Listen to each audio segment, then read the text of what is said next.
What's up, Booktube? It's Slade Cooper, and today I'm bringing you the third in my installment of wrap-ups for the Booktube SFF Awards. This is going to be me talking about the short works category, and also possibly the last one of these I am going to end up doing. I had planned to read the debut category as well as the science fiction, the adult science fiction categories, because there's like so much overlap.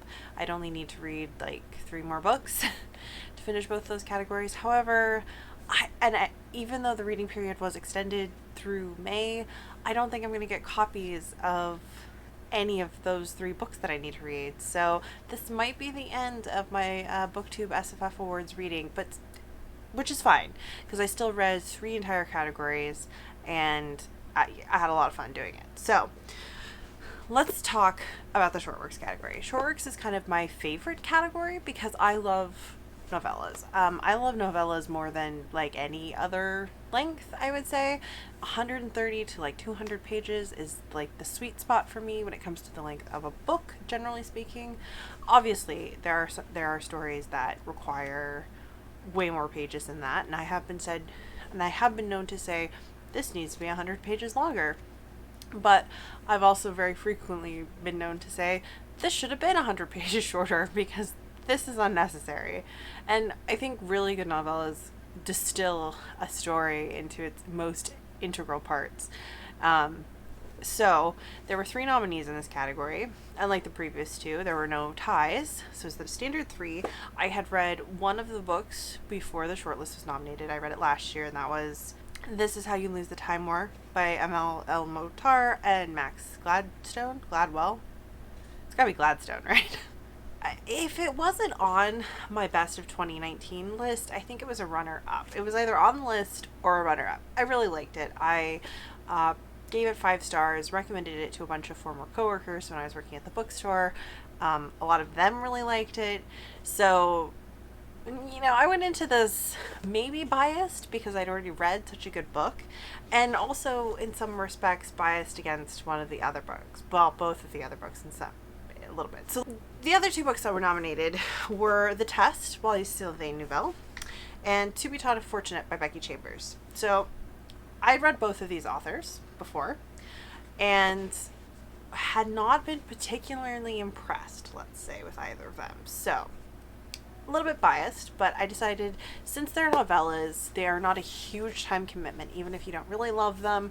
If you're reading them for an award, it's not that big a deal. You can still read them in 1 or 2 days. And I decided I'd bite the bullet and go ahead and read the whole list. We're just going to start with The Test by Sylvain Neuvel. So I've read Sleeping Giants. I read that a couple years ago when it came out, which was his first novel, I think.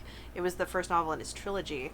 And while I liked his writing style, ultimately I found that in that book, so Sylvain Neuvel has a particular style in that he really only writes in dialogue or transcripts.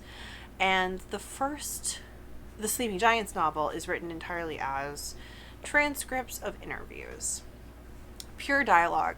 And I think that's interesting. However, he really cut himself off at the knees with his own story, with his plot choices. His plot in that book, like the underlying character motivations, were so cliche and so not fitting for the format, because the format is between a government agent debriefing government scientists and government soldiers in a secret science project.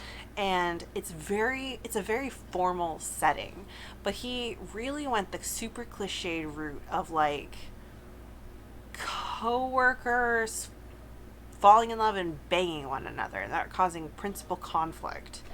And it just didn't work for the setting. Like he really hurt himself with his plot choices and really undermined his entire story.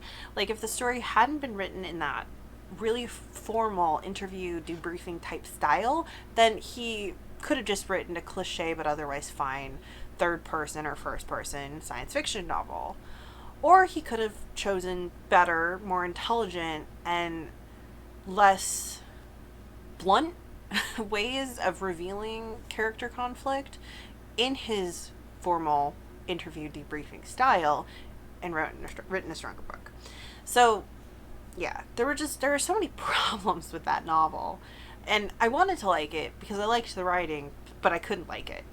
And so when I think in my TBR, I think I said for this novella that I hoped it would be short enough that Sylvain Neuvel wouldn't trip all over himself. And you know what? It was short enough that Sylvain Neuvel didn't trip over himself. This was pretty good. I gave this 4 stars, read it in a single day, only took me a couple hours. It's a really fast read. And it's about a very chillingly familiar or chillingly near future where a man is taking a British citizenship test. And it starts off where it could be happening today, and then in the third chapter, a very science fiction element is introduced. And I won't lie, the science fiction element is actually what made this bearable, in so much as the kind of racism that this deals with, the kind of violence, because it has a bunch of white male terrorists invading a citizenship test-taking room. That's the kind of stuff that gives me so much anxiety, just like through the roof anxiety. And when I was reading the first 2 chapters, I was kind of like, oh God, I don't know if I'm going to be able to get through this, because it makes me so afraid, so anxious. But luckily the science fiction element actually was able to kind of like pull me back from what was happening, and kind of was able to give me like distance from what was happening, so I wasn't experiencing it quite so viscerally, and so I was able to get through this. And I think it's really interesting. It's saying stuff about citizenship, and also like what it means to be a citizen and how we create citizens. There is a first generation character of color in part of this who talks a little bit about assimilation and adoptions of ideologies, which is very interesting. So yeah, I thought this was pretty good. And I realize now I probably should have started with This Is How You Lose the Time War.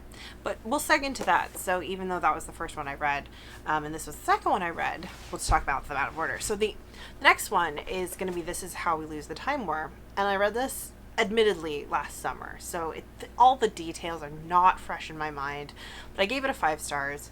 It is about a pretty far future conflict between 2 factions, and red and blue. And it is about the interplay between 2 time agents on these opposing sides, and one of them approaching the other with kind of a come on, and the 2 of them chasing each other through missions, through time, and eventually falling in love.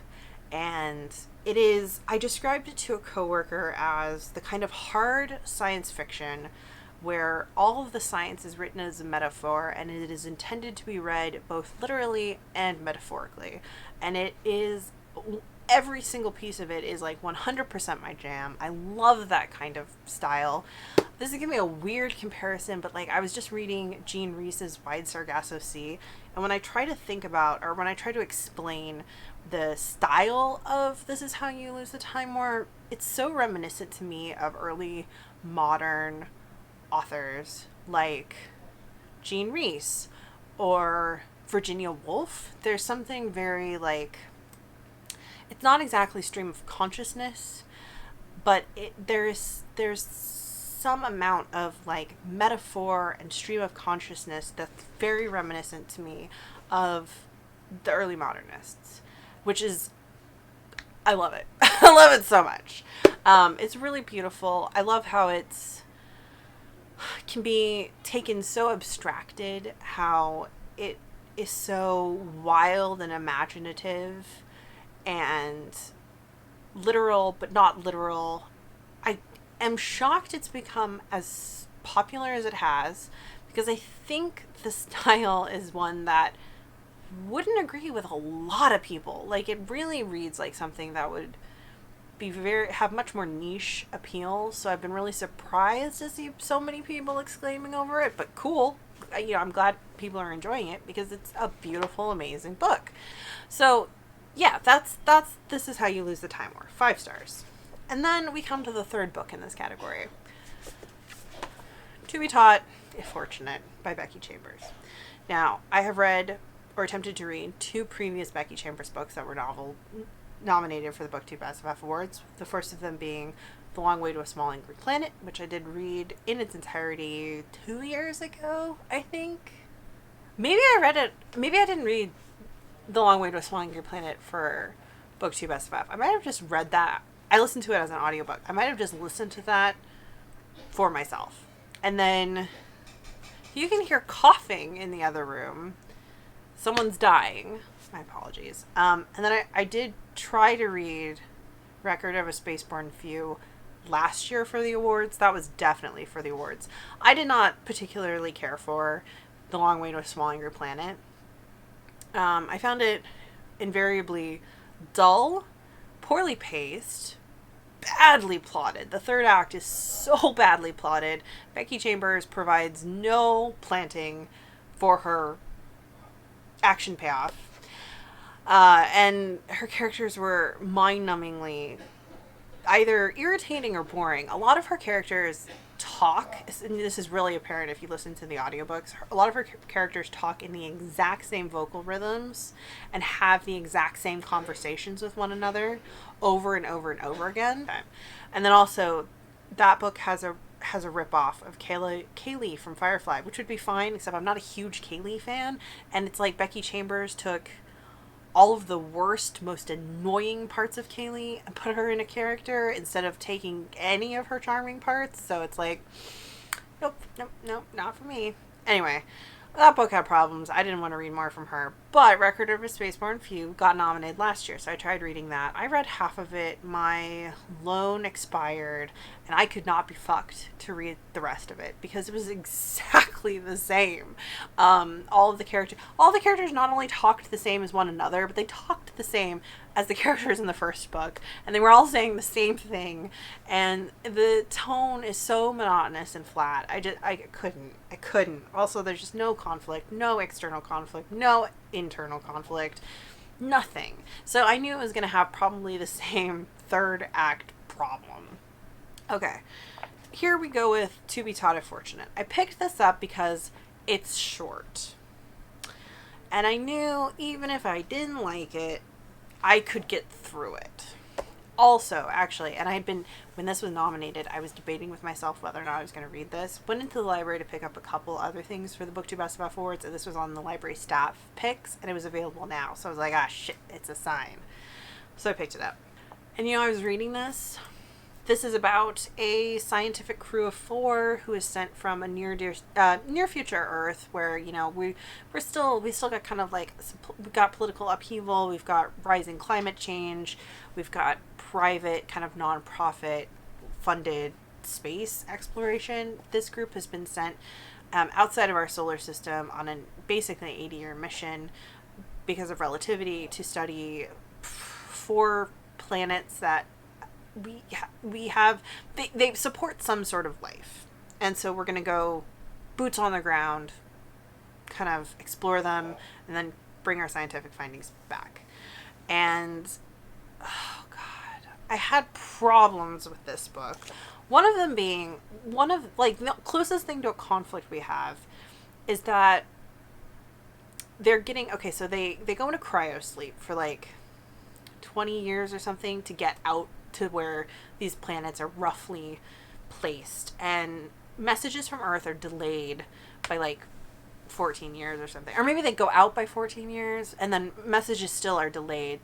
News is slow to get to them, and they get these news packets from the not 401k, the nonprofit that sent them out, and they watch the first one and it's depressing.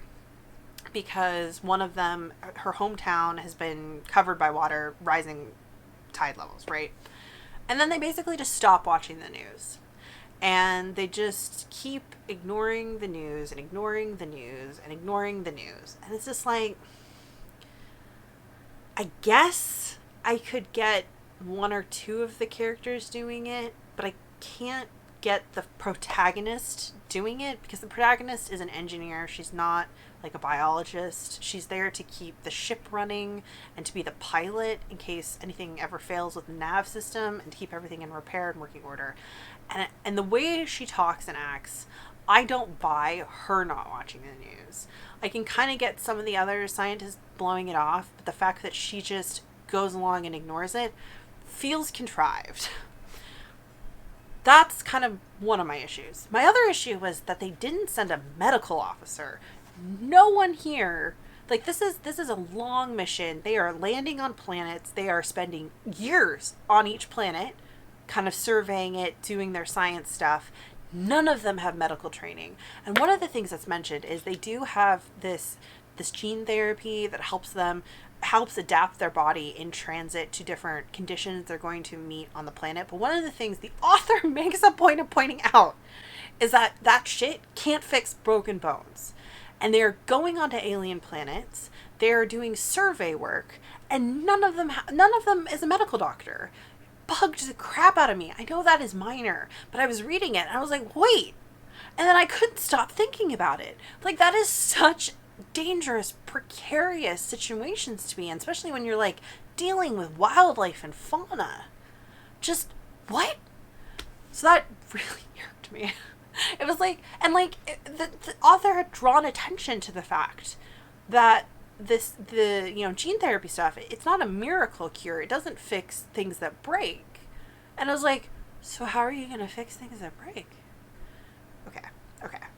That, I know it's minor. It just really bugged me when like someone's trying to be really smart and pretentious in a science fiction novel, and then you have such a massive oversight. Okay. Like no one's even a first aid officer. Okay. This has the same problems with her characters that all of her other books have. Her characters are too nice. Like, it's too nice to the point where they're unbelievable. Like, you can love someone, but there are still going to be moments when they annoy you. And like, the way she writes her protagonist is that anytime her protagonist even approaches being annoyed by someone else, she feels guilty. But it's not like a character aspect. It's not a character trait. That's just how Becky Chambers writes her characters. And I can't stand it. People don't act like this. This is like some weird fever dream of like perfect, her idea of like the perfect kind of interaction where everything is like a rosy valley all the time. But God, I hate it. I hate it so viscerally. And I also just don't believe it. It makes all of her characters so unbelievable and so caricatures. And I think I'm further frustrated by the fact that people are just like laud these books as being such great character pieces, when in fact, if she doesn't give one of her characters like literal alien physical characteristics, all of her characters are almost exactly the same. So yeah, I was like having some issues, but like for the most part, the plot was more or less fine. And I was like getting near the end and I was like, damn, is this like a Becky Chambers book? I'm going to be like, it's not great, but it's okay. Maybe it'll surprise me. Maybe she's better in the short form too. Then I got to the end. And the end is such a fucking monumental cop-out. It really is just the pinnacle of the author's inability to commit to anything. I won't give you the ending, but there's basically a choice the characters kind of need to make. And instead of having a discussion really about it, instead of debating it, instead of talking about the merits of the decision, instead of maybe having an argument, heaven forbid, about what to do, the characters make no decision.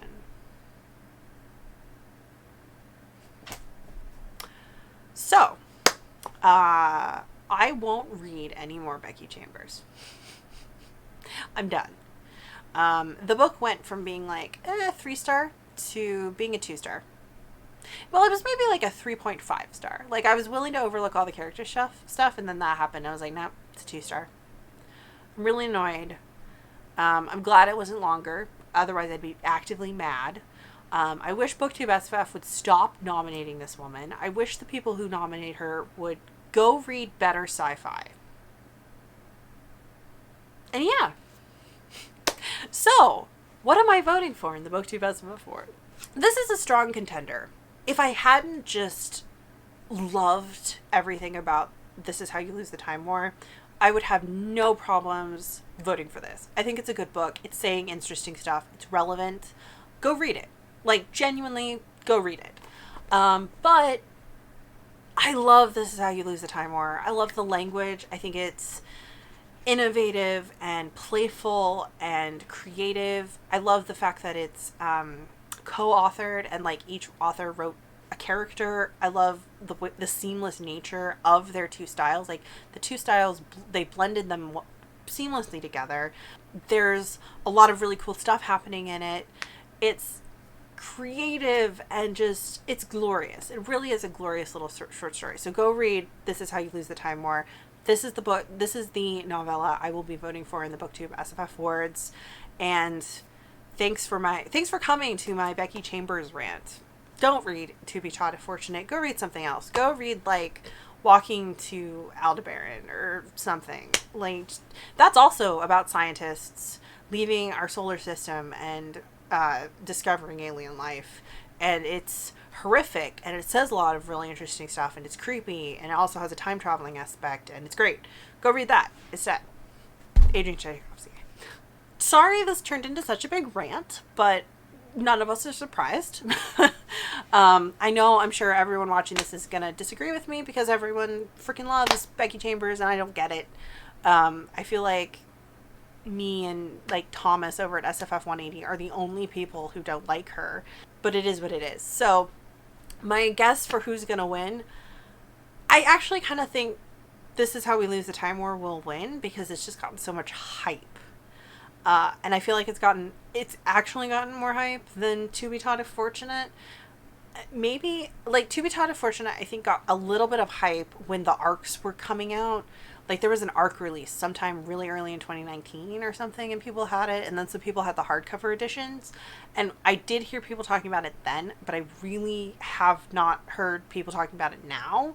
But maybe I'm just, like, in a bubble where I haven't been hearing the buzz. So my guess is that one of those two will win, but I do think This Is How We Lose the Time War will win. That's the pony I'd bet on. So let me know if you've read this category, if you're thinking about picking up any of these books or what you thought about them. You can go ahead and tell me I'm wrong about Becky Chambers. I will agree to disagree, and I'll see you guys in my next video.